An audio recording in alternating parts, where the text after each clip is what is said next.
আম্বিয়া কেরামদের ব্যাপারে মওদুদী সাহেবের একটা মৌলিক মূলনীতিগত ভুল।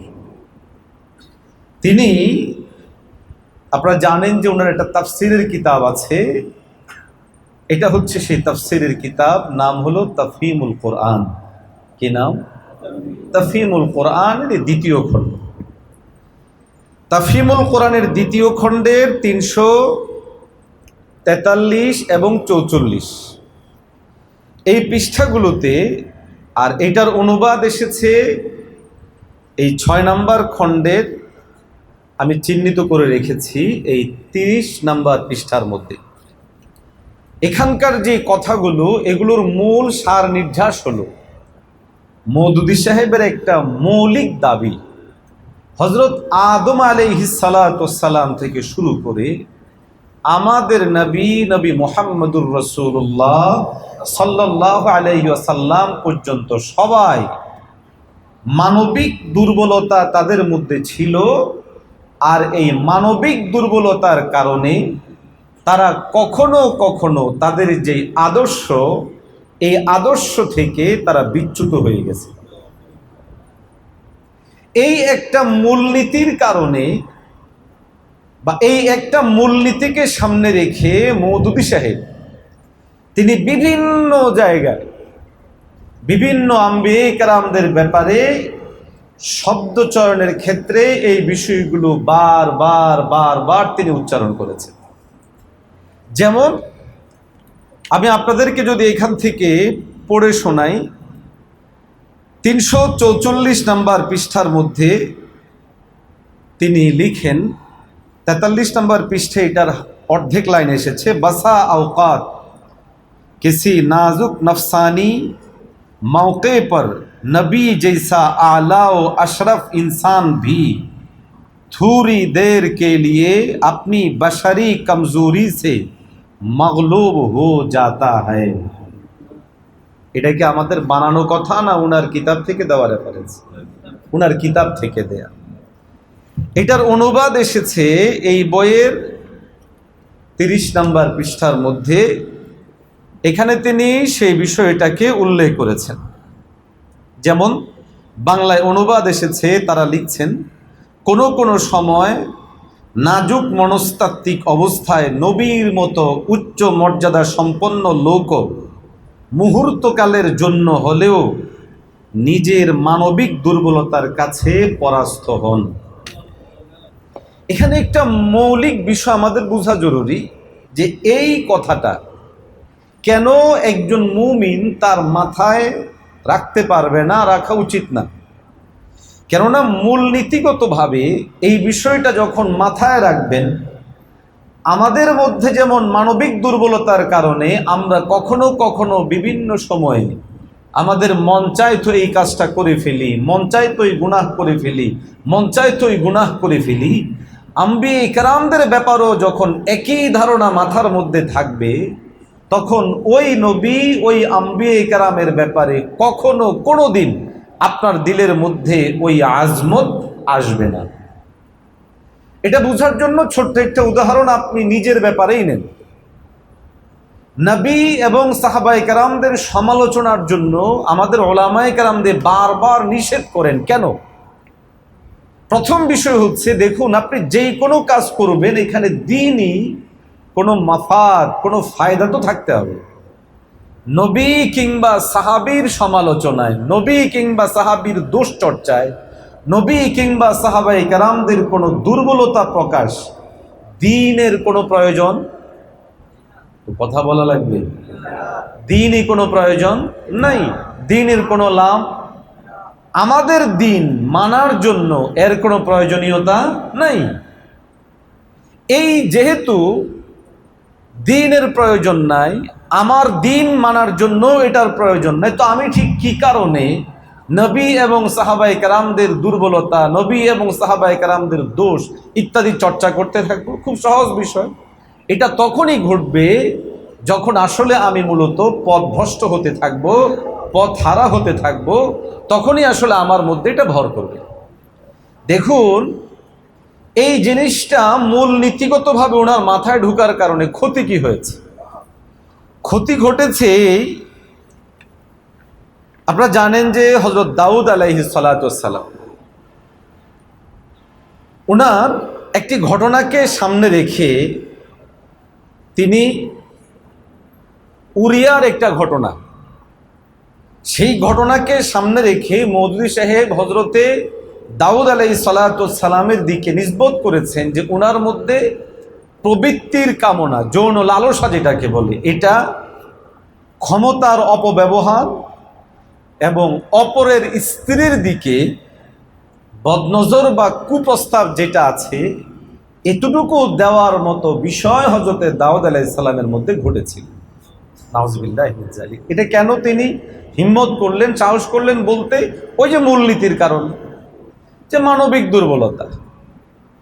দেখুন এই বিষয়ে তিনি লেখালেখি করেছেন তাফহিমুল কোরআনের ৪র্থ নম্বর খণ্ডের ৩২৭ নম্বর পৃষ্ঠার মধ্যে লম্বা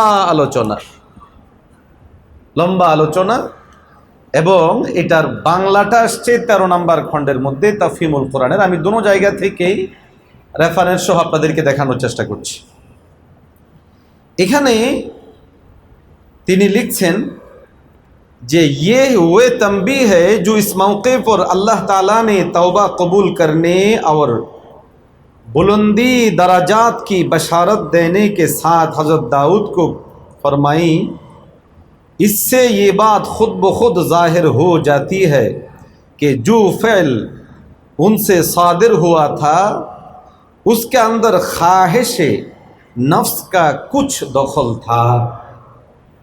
नाउज़ुबिल्लाह बोललेन ना, হযরত দাউদ আলাইহিস সালাতু ওয়াস সালামের নফসানি খাহেশ ছিল। এটা কি কোনো একজন মুমিন বিশ্বাস করবে? বিশ্বাস করা উচিত। কিন্তু এই যে শব্দ, হযরত দাউদ আলাইহিস সালাতু ওয়াস সালামের এখানে নফসানি খাহেশ ছিল বা নফসের কিছুটা দখল ছিল। আপনি একটু ভাবুন তো, একজন নবীর ব্যাপারে, আমি নবীর কথা বাদ দিলাম, আজকে আমরা এখানে আপনাদের কাছে আলোচক হিসেবে আহ্বান করা হয়েছে আমাদের, আমরা এসেছি।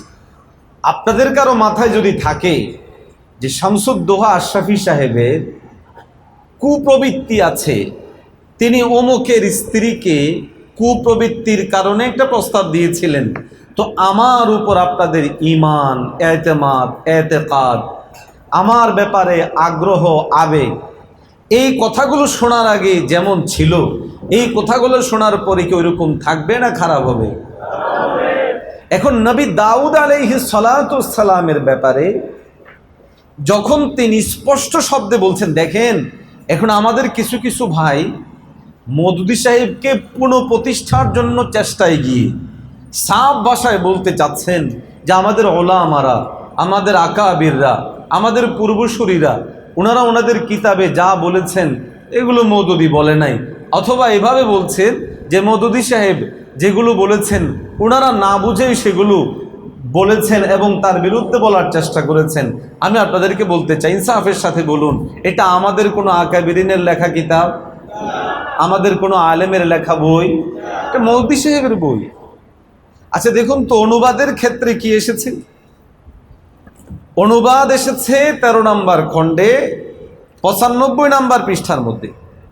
এখানে লিখছে, তাওবা কবুল করা ও মর্যাদা বৃদ্ধির সুসংবাদ দেওয়ার সাথে সাথে মহান আল্লাহ সেই সময় হযরত দাউদ আলাইহিস সালামকে এই সতর্কবাণী শুনিয়ে দেন। এ থেকে এ কথা আপনা আপনি প্রকাশ হয়ে যায় যে তিনি যে কাজটি করেছিলেন তাতে প্রবৃত্তির কামনার কিছু দখল ছিল।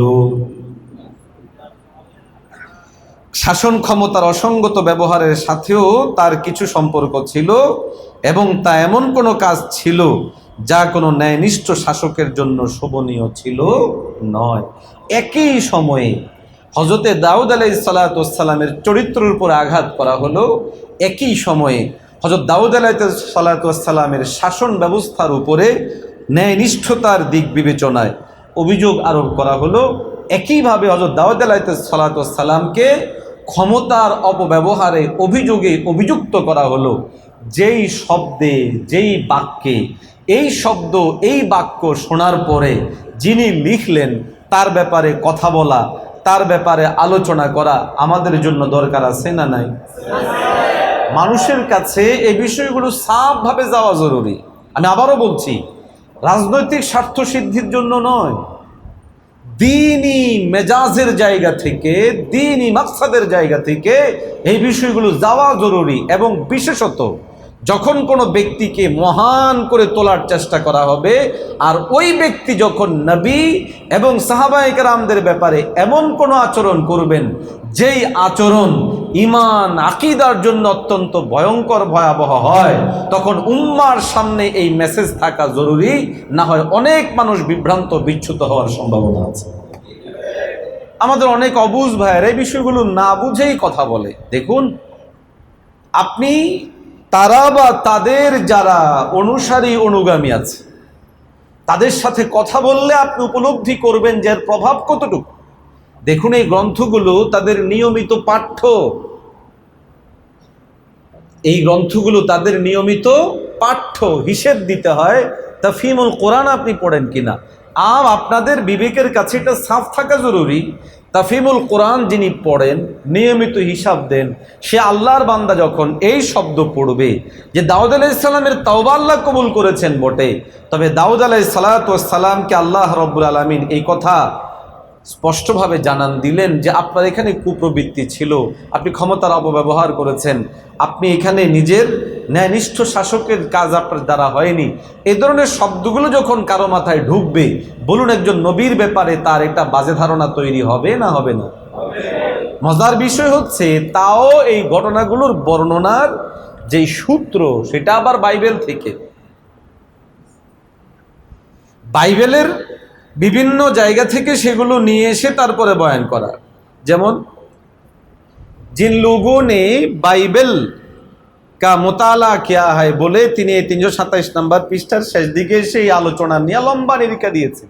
দেখুন, আমি আজকের এই আলোচনায় শুধু এই বিষয়টা ফুটিয়ে তোলার চেষ্টা করছি যে আমাদের আকাবিরিনরা যে বলেছেন, মওদুদী সাহেব নবী ও সাহাবায়ে কেরামদের ব্যাপারে জবান দরাজি করেছেন, বাজে কথা বলেছেন, যে কথাগুলো ঈমান আকীদার সাথে যায় না। এখন তারা ব্যাপকভাবে এটা বলার চেষ্টা করছে, এবং বিশেষ করে এখন যখন ক্ষমতায়নের একটা সম্ভাবনা তৈরি হচ্ছে, যেহেতু খুব স্বাভাবিক প্রতিটা মানুষ তার নিজস্ব আদর্শকে সামনে রেখেই পরবর্তী ধাপ অগ্রসর হয়, তাদের যেহেতু টোটাল সমস্ত জিনিসের মাপকাঠি ও মানদণ্ড মওদুদী সাহেব, অতএব রাষ্ট্র ব্যবস্থায়ও যেহেতু তাকে সামনে নিয়ে আসবে, ফলে এখন বিভিন্ন অ্যাঙ্গেল থেকে ওনাকে প্রতিষ্ঠা করার চেষ্টা করা হচ্ছে। আর প্রতিষ্ঠা করার জন্য আঙ্গুল তোলা হচ্ছে আমাদের আকাবিরিনদের দেখে, যে কওমি হুজুরেরা তারা যে সমস্ত কথাবার্তা বলে এগুলো আন্দাজে মান্দাজেই বলে। আপনারা বলুন তো, দুটা কথা আমি বললাম, আমাদের নিজ থেকে বলেছি না তাদের কিতাব থেকে বলেছি? কিতাব থেকে বলেছি। কয়েকদিন আগে তো এক ভাইয়ের বক্তব্য শুনছিলাম। মজার বিষয় হচ্ছে, ভাইটা এক সময় বলতেন যে জিহাদ ছাড়া এদেশে ইসলাম প্রতিষ্ঠার আর কোনো পথ নাই, এবং এটা বলতেন যে এর বাহিরে যারা প্রচলিত রাজনীতি করে এরা জাহান্নামের পথে আছে, মোটামুটি আলোচনা গণতন্ত্র ইত্যাদি দিয়ে এটা সাব্যস্ত করতেন। তো মজার ব্যাপার হলো, বাংলাদেশে একটি মাত্র দল আছে, বাংলাদেশ জামাত ইসলামীর ভাই যারা, একমাত্র আমাদের এই ভাইরাই সরাসরি গণতন্ত্র প্রতিষ্ঠার কথা বলে। মজার ব্যাপার হলো, আমাদের ভাইটা এখন ওখানে গিয়ে ঢুকেছে। তাহলে কেমন হলো, কেমন জানি নিজের কথায় নিজে আগে ছিল জান্নাতের পথে, এখন চলে গেল জাহান্নামের পথে। যাই হোক, তা ওটা ব্যক্তি আক্রমণ আমার মাকসাদ ছিল না, বুঝানোর জন্য বলা যে এই ভাইদেরকে কাজে লাগানো হচ্ছে মহান করে তোলার জন্য। দেখুন, আমি কথা বলছি না, মওদুদী সাহেবের যে খেদমতগুলো আছে আপনি খেদমতের কথা বলেন, অসুবিধা নেই, একজন মানুষের খেদমত থাকলে বলবো, কিন্তু যেই জায়গাটায় উনার ব্যাপারে প্রশ্ন আছে, বিশেষত সেটা যদি আমাদের ইসমতে আম্বিয়ার মতো বিষয় এসে দাঁড়ায়, সাহাবায়ে কেরামদের মেয়ারের মতো বিষয়ে দাঁড়ায়, তখন আল্লাহকে সাক্ষী রেখে বলি, এখানে পৃথিবী একদিকে আর আমাদের ঈমান আকীদার বিষয়গুলো আরেকদিকে। তৃতীয় যে বিষয়টা আমি আপনাদের সামনে বলার চেষ্টা করছি সেটা হলো, আদম আলাইহিস সালাতু ওয়াস সালামের ব্যাপারেও মওদুদী সাহেব কলম দরাজি করেছে, এবং তিনি যেই লেখালেখি করেছেন এর সারমর্ম হচ্ছে শয়তানের প্রলোভনে আত্মভোলা হয়ে হযরতে আদম আলাইহিস সালাতু ওয়াস সালাম নাফরমানিতে নিমজ্জিত হয়েছে। কথাটা তিনি বলেছেন কোথায়? এই যে তাফহিমুল কোরআনের এই 3 নাম্বার খণ্ডের পৃষ্ঠা নাম্বার হলো 133। পৃষ্ঠা নাম্বার কত? 133। এই যে দেখো এখানে এই যে দেখা যাচ্ছে দূর থেকে। আচ্ছা, বাংলায় এটার অনুবাদ করা হয়েছে এই 8 নাম্বার খণ্ডে। আমাদের সম্মানিত আলোচক চলে এসেছেন, লম্বা সময় পাওয়া যাবে না, তো 8 নাম্বার খণ্ডে বাংলা অনুবাদ করেছে। তো আপনারা উলামায়ে কেরাম উর্দু বাংলা দুটোই বুঝবেন, বাকি সময় সংক্ষিপ্ততা এবং সহজে বোঝার জন্য আমি বাংলাটাই আপনাদের সামনে বলছি। তিনি 93 নাম্বার পৃষ্ঠার মধ্যে এটার অনুবাদ করা হচ্ছে যে এখানে আদম আলাইহিস সালামের মাধ্যমে যেই মানবিক দুর্বলতার প্রকাশ ঘটেছিল তার প্রকৃত স্বরূপ অনুধাবন করা উচিত। মানবিক দুর্বলতার কথা মনে আছে তো? মানে আম্বিয়া ইকরামদের ব্যাপারে তিনি হোঁচটটাই খেয়েছিলেন এখানে, যে আম্বিয়া ইকরামদের বেকে মানবিক দুর্বলতার ঊর্ধ্বে নয় এমন একটা কথা বলে আম্বিয়া ইকরামদেরকে গুনাহের দিকে মাইলান এমন একটা জিনিস তিনি সাব্যস্ত করার চেষ্টা করেছেন। এখানে তিনি শব্দ যেগুলো নিয়ে এসেছেন আমি মাঝে থেকেই পড়ছি, যেহেতু লম্বা পড়লে সময় পাবো না। শয়তানি লালসা বৃত্তির আওতাধীনে যে একটি তাৎক্ষণিক আবেগ তার মধ্যে সৃষ্টি হয়েছিল তা তাকে ভুলের মধ্যে নিক্ষেপ করল এবং আত্মসংযমের বাঁধন ঢিলে হবার সাথে সাথেই তিনি আনুগত্যের উন্নত স্থান থেকে গুনাহের নিম্ন পঙ্কে নেমে গেলেন। এখানে উর্দুটাও এখানে নিয়ে আসা হচ্ছে জু শৈতানি তাহরিস কে জিরে আসর উভার আয়া থা। এই লম্বা আলোচনা, যাই হোক সারমর্ম হযরত আদম আলাইহিস সালাতু ওয়াস সালামের শানে শয়তানের প্রলোভনে আত্মভোলা হয়ে নাফরমানিতে নিমজ্জিত হওয়া, এই শব্দচয়ন এই বিষয়গুলো যখন উচ্চারিত হবে এবং বলা হবে আপনারাই একটু করে নিজের জায়গা থেকে একটু ভাবুন যে একজন নবীর ব্যাপারে বলা হচ্ছে তিনি শয়তানের প্রলোভনে পড়েছেন এবং সেখান থেকে তিনি একটা গুনাহে নিমজ্জিত হয়ে আগে যে মাকাম ছিলেন সেখান থেকে নিম্নে চলে এসেছেন। এটা কি কোনো নবীর শানে যায়? বলেন না, কোনো মুমিন এভাবে বলতে পারে? তিনটা বিষয় আমি তাফহিমুল কোরআনের উর্দু ও বাংলা দোনো জায়গা থেকে আপনাদের সামনে দেখিয়ে এই কথাটা বোঝানোর চেষ্টা করলাম। আমাদের আকাবিরিনরা শেখুল হাদিস আল্লামা আজিজুল হক রহমতুল্লাহ আলাই এবং বর্তমান সময়ের আমাদের আকাবিরিনরা, পূর্বের আমাদের আকাবিরিনরা কোনোরূপ জাগতিক মাকসাদে নয়, সিয়াসি কারণে নয় এবং কোনোরূপ খেয়ানত করে নয়, বরং তারা ইনসাফের সাথে তিনি যেই অন্যায় অপরাধগুলো করেছিলেন নবী এবং সাহাবায়ে কেরামদের ব্যাপারে যেই জবান দারাজি করেছিলেন তার গ্রন্থ থেকে সেগুলো এনেছেন, এনে তিনি সেই বিষয়গুলো উম্মার ঈমান হেফাজতের জন্যই তারা আলোচনা করেছিলেন। অতএব আমাদেরও জিম্মাদারি এই বিষয়গুলো এভাবে বলা। ধোকায় পড়বেন। যেমন আমরা গতকাল একটা শানে সাহাবা কনফারেন্স করেছি, আমাদের সেই শানে সাহাবা কনফারেন্সের পর মওদুদী সাহেবের যারা অনুসারী তাদের মধ্যে অনেকে লেখালেখি শুরু করলো যে আমাদের আকীদা হই যে আমরা নবীদেরকে নিষ্পাপ মনে করি, আমরা সাহাবায়ে কেরামদেরকে সমালোচনার ঊর্ধ্বে মনে করি। তো প্রশ্ন হলো, যদি সত্যিকার অর্থেই বিষয়টা এরকম হয়, ভাইয়ারা আপনাদের প্রতি উদাত্ত আহ্বান থাকবে, তাহলে আপনারা আপনাদের বিভিন্ন পড়াশোনার সিলেবাস থেকে ওনার এই তাফহিমুল কোরআনকে বাদ দিয়ে দেন, অথবা অন্তত এতটুকু বলুন যে আমাদের আকাবিরিন ওলামায়ে কেরামগণ যেই বিষয়গুলো ভুল ধরেছে এগুলো ভুল, এগুলো সঠিক না, এতটুকু জিনিস বলে আপনাদের যারা এগুলো পাঠ করে তাদের সামনে চিহ্নিত করে দেন যে এগুলো ভুল, এগুলো সঠিক না, এগুলো আপনারা কেউ বিশ্বাস করবেন না, আপনারা কেউ ধারণা রাখবেন না। যদি এটাও না করে শুধু ওইভাবে বললে এটা অনেকটা হয়ে যায়, যদি একটু কঠোর হয়ে যাচ্ছে বলাটা, কিন্তু বাস্তবতা দেখে বলছি, সেটা হলো কাদিয়ানিরা ইমানদার না বেঈমান? এখন কাদিয়ানি অনেকেই আপনার সামনে এসে বলবে আমি পড়ছি লা ইলাহা ইল্লাল্লাহু মুহাম্মাদুর রাসূলুল্লাহ, আশহাদু আল্লা ইলাহা ইল্লাল্লাহ ওয়া আশহাদু আন্না মুহাম্মাদান আবদুহু ওয়া রাসূলুহু, বলে না বলে না? একটা বিবিসিতে ডিবেট আছে, ও ডিবেটের মধ্যে আলোচকের শুরুতে এসে বলছে আপনাদের ইমান আমাদের ইমান এক, আপনারা পড়েন কালিমা আমরাও পড়ি কালিমা, এবং তারা বর্তমান সময় অনেক দাওয়াতি কাগজ, দাওয়াতি কার্ড, বই ইত্যাদি বিতরণ করে, ওখানেও তারা এগুলো লেখে আমাদের ইমান এই, আমাদের ইমান এই। আপনি বলেন কাদিয়ানীদের অসংখ্য অগণিত আকীদা, যেটা স্পষ্ট যে তারা কাফের ও বেঈমান। আর যদি আপনি তাদের কথার এগুলোর উপরে ভিত্তি করে মতামত দিতে চান যে তারা বলে আমাদের ইমান আপনাদের ইমান, আপনাদের কালিমা আমাদের কালিমা, কালিমা তাইয়্যিবা শাহাদাত, তখন আপনি তাদেরকে মূল্যায়ন করার ক্ষেত্রে এদের এই বক্তব্যের উপরে করবেন না মূল বক্তব্যের উপরে করবেন?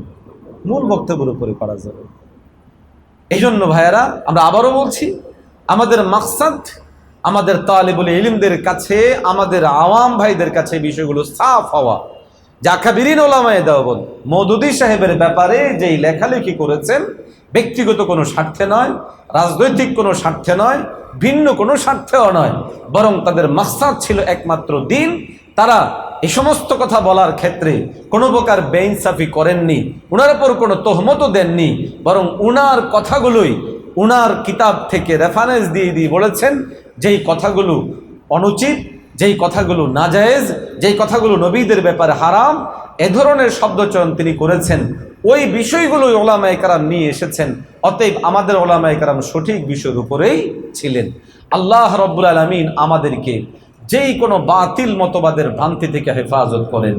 আমাদের ঈমান, আমাদের আকীদা হলো আম্বিয়ে কেরামগণ মাসুম, আদম আলাইহিস সালাম থেকে শুরু করে আমাদের নবী পর্যন্ত সমস্ত নবীগণ মাসুম ছিলেন, তাদের কোনো গুনাহ নেই, তাদের কোনো গুনাহ হয়নি। এবং এই ঈমান, এই আকীদা বিশ্বাস স্থাপনই একজন ঈমানদারের জন্য জরুরি। এর বাহিরে গিয়ে ডান বাম যত যুক্তিতর্ক আসবে, আমরা মনে করি এগুলো কোনোটা ভ্রান্তির পথ খুলবে, কোনোটা বিচ্যুতির পথ খুলবে, এবং কোনোটা ঈমান হারা হওয়ার জন্য যথেষ্ট হয়ে যাবে। আল্লাহ তাআলা আমাদেরকে হেফাজত করেন, আমিন। ওয়া আখিরু দাওয়ানা আলহামদুলিল্লাহি রাব্বিল আলামিন।